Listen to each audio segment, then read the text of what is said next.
Greetings, scholars, and welcome to Political Economy. I know that there is a PowerPoint regarding the course syllabus, but that is just a generalization.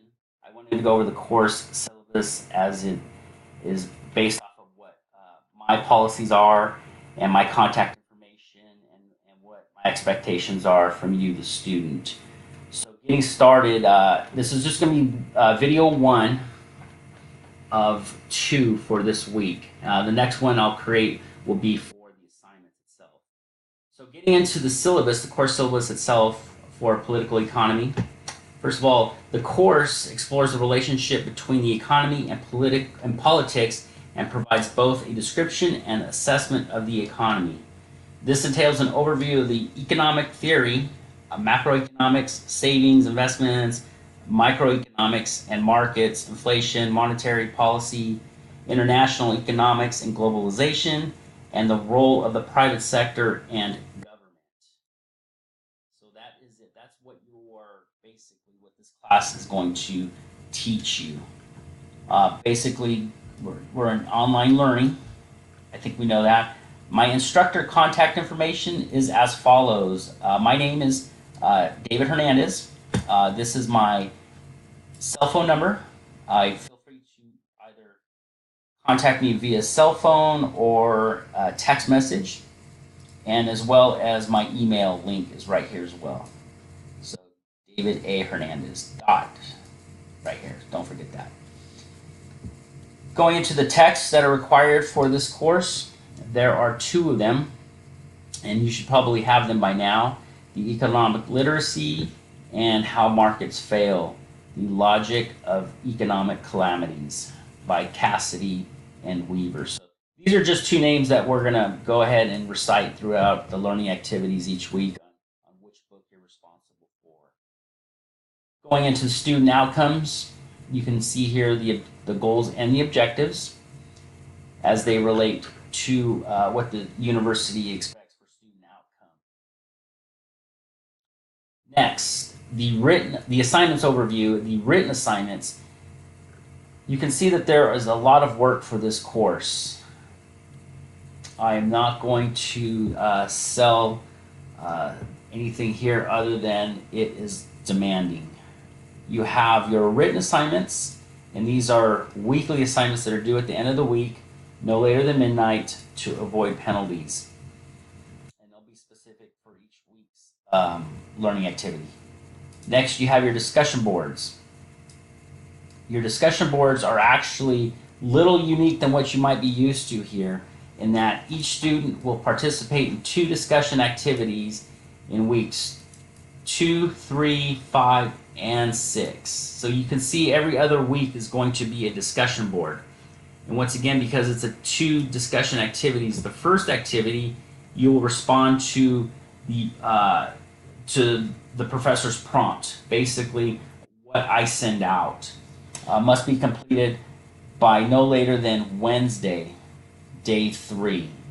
So if the week starts Monday, you have basically 3 days to get your first discussion activity done. The second activity is your response to at least 2 of your students, to your fellow students, on their original responses. And that must be posted day 4 through day 7, which is Thursday through Sunday midnight. And once again, I will not take any late postings, or responses will be accepted. So it behooves you to get your responses in early. Excuse me. While that will allow for your fellow students to gives them ample time to respond, and to you and other students as well. Moving on from that, in regards to your discussion boards, before I forget here, your original post should be 200 to 300 words, and that's when you're addressing the prompt that I send out. And it'll apply to the concepts and theory presented in the week's readings and videos and lectures. There's the second activity will require you to write 100 to 200 words and extend or refute the original posting of your student, of your fellow classmate. So all All discussion should be civil and thoughtful. Journals. You see here where we have journals. Week 1 learning activities is going to open up with a journal writing. So weeks 1, 4, 7, and 8, students will submit journal entries that respond to prompts given by the professor. The purpose of the entries is to help students plan, monitor, and reflect on the weekly learning activities and to systematically assess their own learning processes and outcomes. And then points are based off of your timely and substantive responses.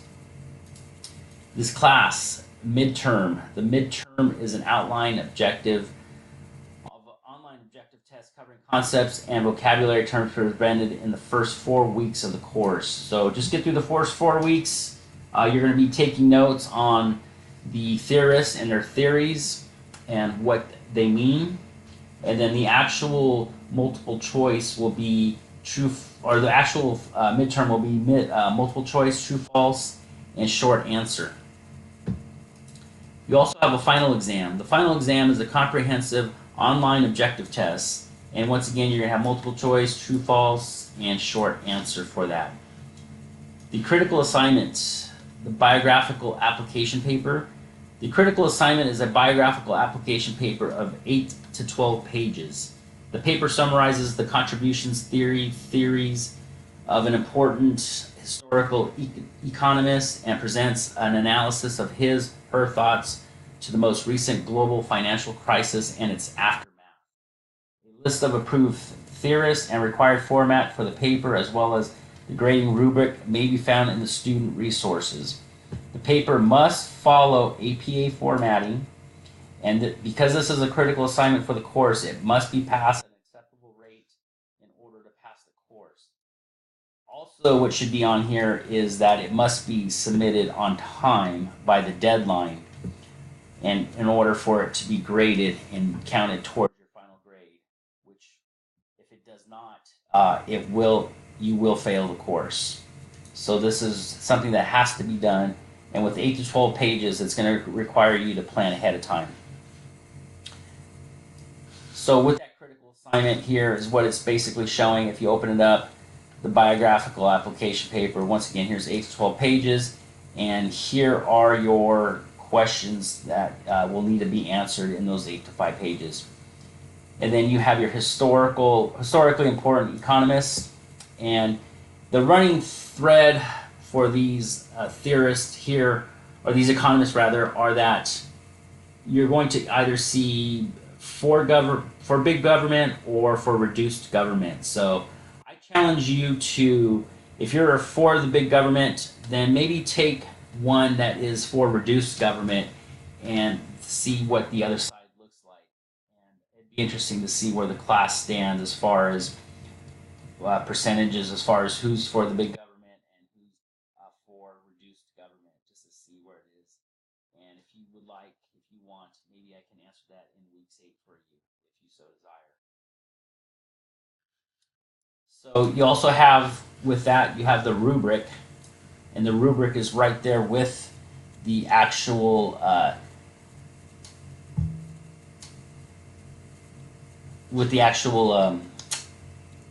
critical assignment, rather. I'm sorry there, just lost my train of thought.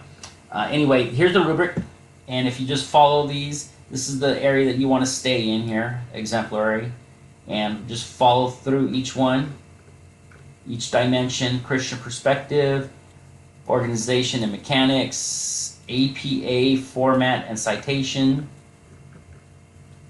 the research that you actually do, and historical and philosophical context, and then basically overall content for the paper.